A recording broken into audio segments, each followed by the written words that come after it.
Baik teman-teman, kembali lagi sama aku, Viahana Febiola.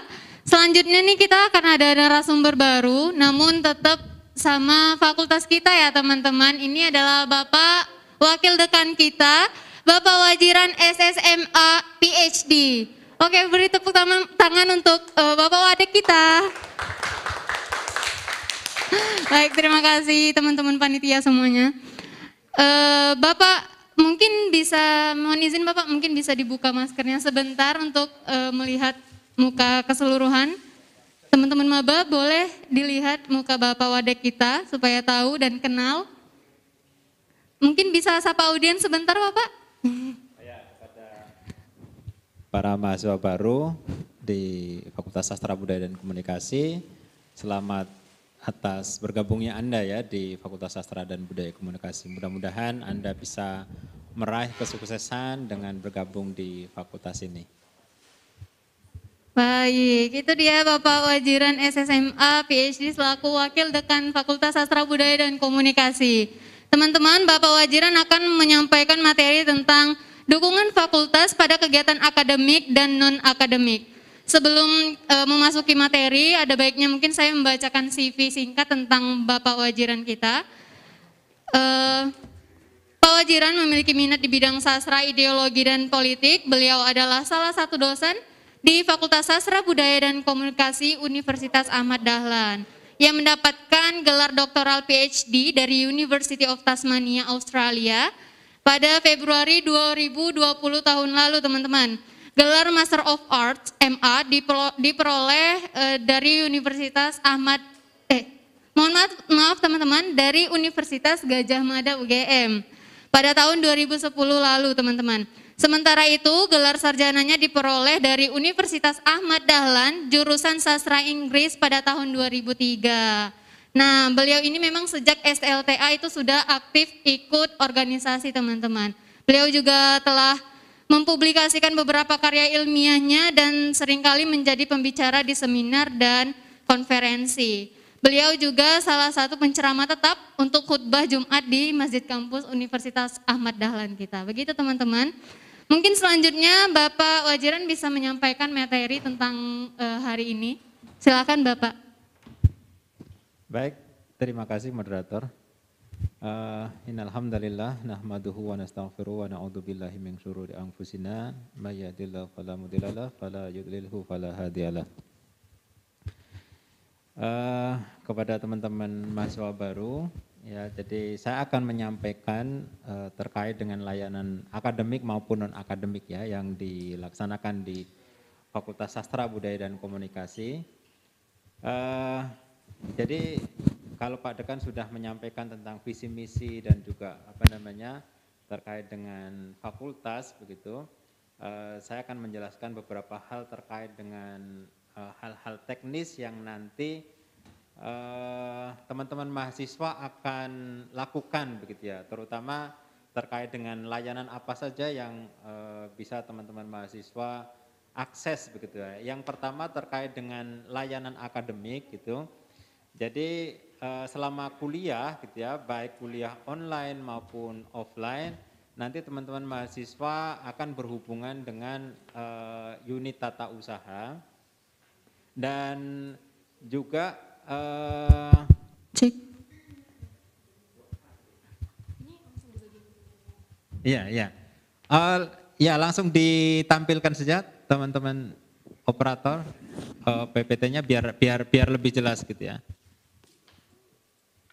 Jadi saya sudah buatkan PPT agar teman-teman mahasiswa memahami lebih jelas. Langsung ke halaman selanjutnya.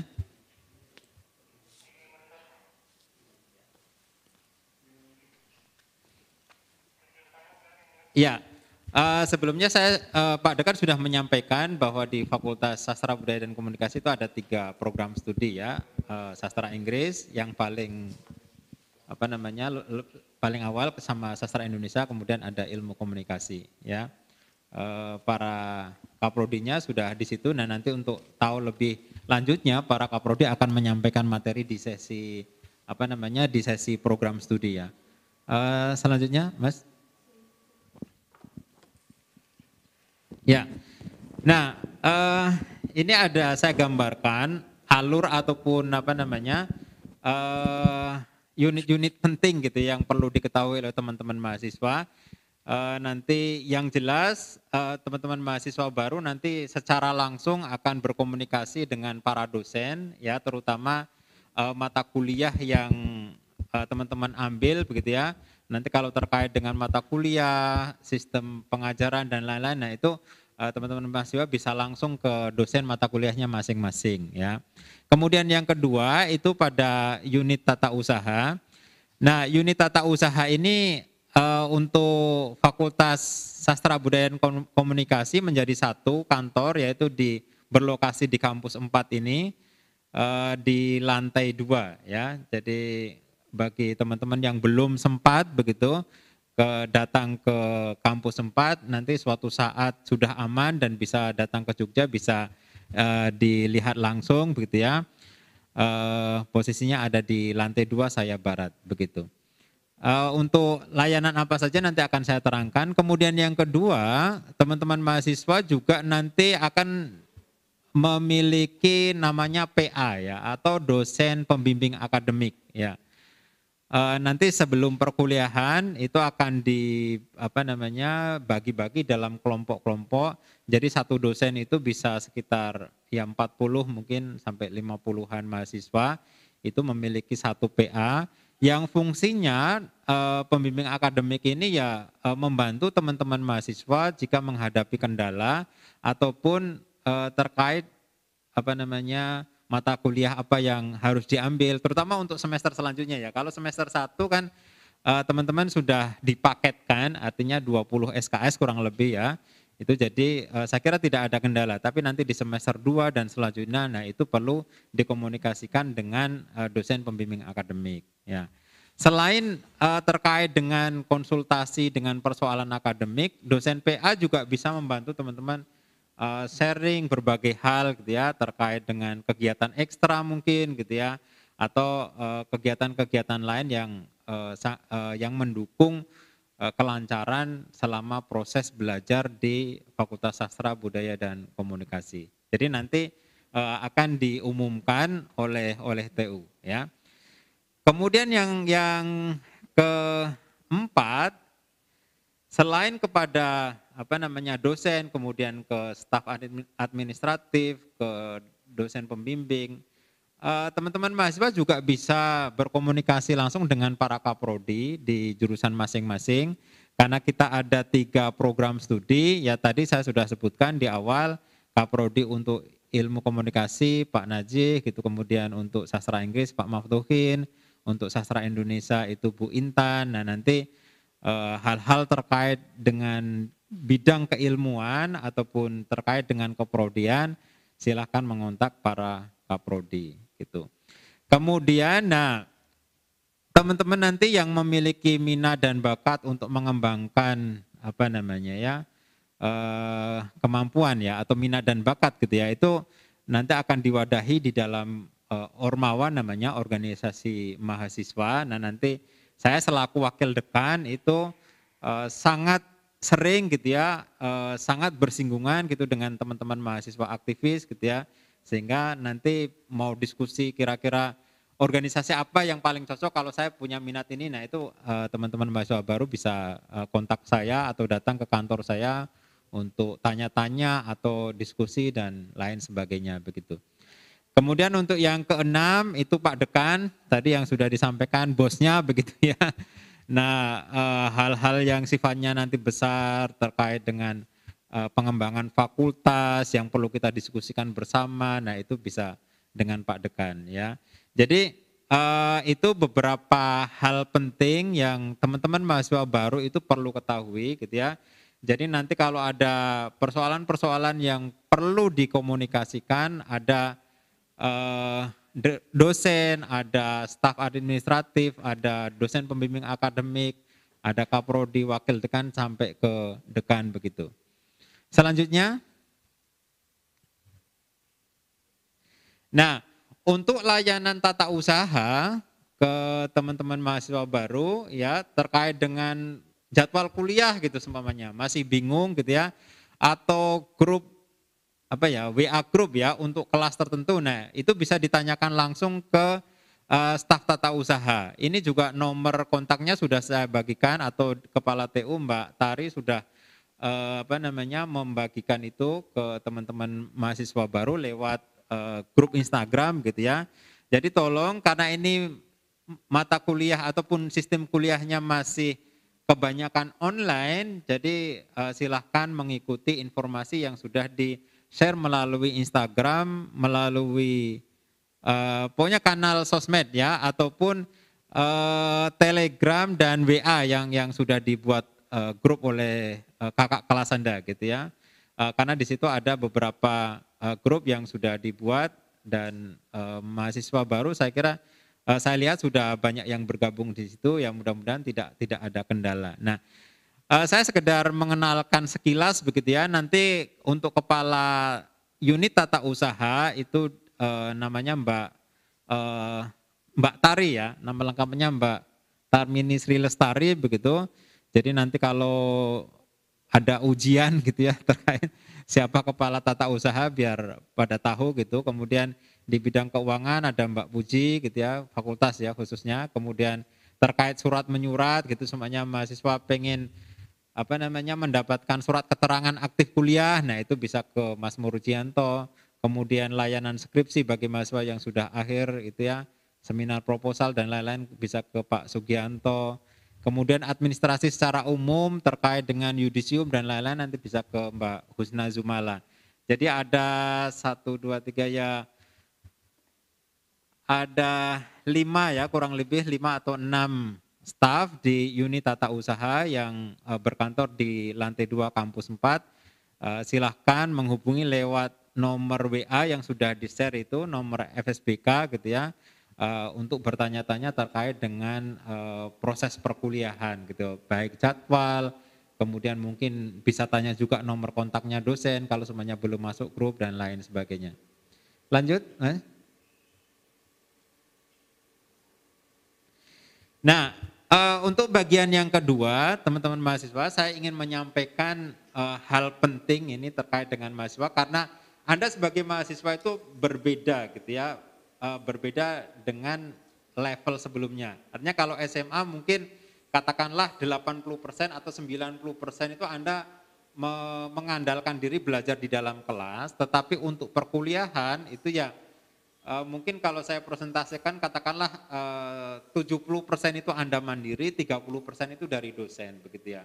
Kalau di luar negeri itu sebenarnya lebih ekstrim lagi. Jadi katakanlah 90% itu Anda mandiri, mahasiswa itu mandiri dan 10% itu dari dosen gitu. Jadi sangat berbeda. Ya, terutama di beberapa negara Commonwealth ya. Seperti itu. Nah, makanya untuk mencapai sukses studi gitu ya di perguruan tinggi Anda tidak bisa hanya mengandalkan ilmu ataupun pengetahuan yang ada di dalam kelas gitu. Makanya kita fasilitasi untuk meningkatkan kemampuan Anda di bidang non akademik gitu ya. Di antaranya adalah Ormawa. Jadi di FSBK itu ada beberapa organisasi gitu ya yang bisa Anda ikuti sesuai dengan minat Anda. Kalau Anda semuanya suka politikus, pengen jadi politikus gitu ya, pengen di legislatif gitu ya, Anda bisa bergabung di DPM namanya Dewan Perwakilan Mahasiswa. Kemudian Anda ingin sekali nanti setelah lulus pengen menjadi seorang eksekutif gitu ya, pengen jadi presiden, pengen jadi menteri, pengen jadi bupati, pengen jadi gubernur, camat dan seterusnya sampai RT begitu, ya Anda bisa bergabung di BEM, Badan Eksekutif Mahasiswa ya. Jadi Anda belum lulus, kalau semuanya nanti di semester 3 Anda bergabung itu dan kepilih menjadi gubernur kan Anda sudah mengalami menjadi atau berpengalaman menjadi seorang gubernur, artinya gubernur BEM, gubernur Badan Eksekutif Mahasiswa.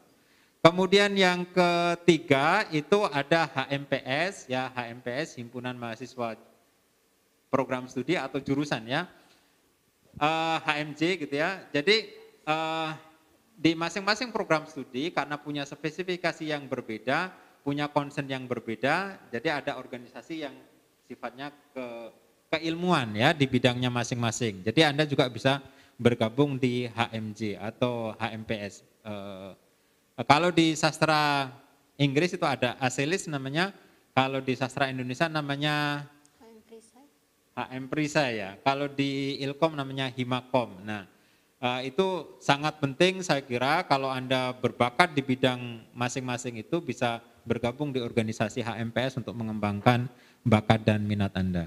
Kemudian yang selanjutnya ada organisasi Ortom namanya.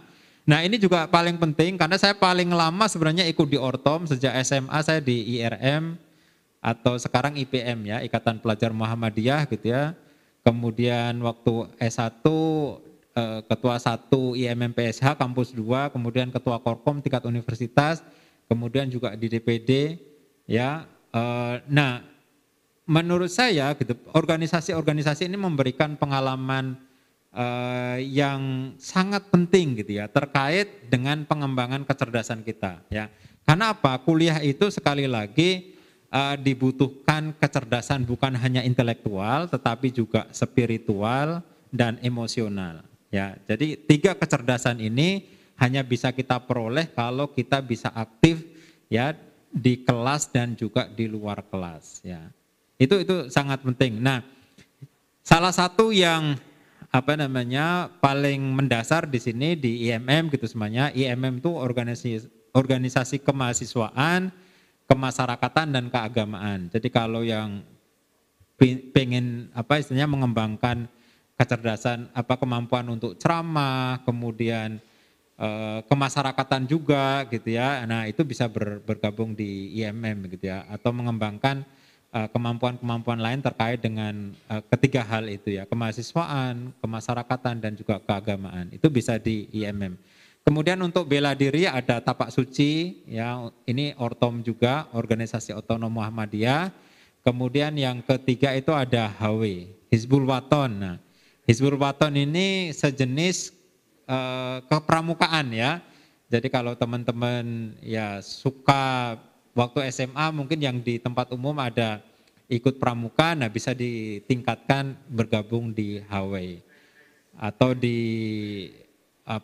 istilahnya organisasi otonom lainnya begitu.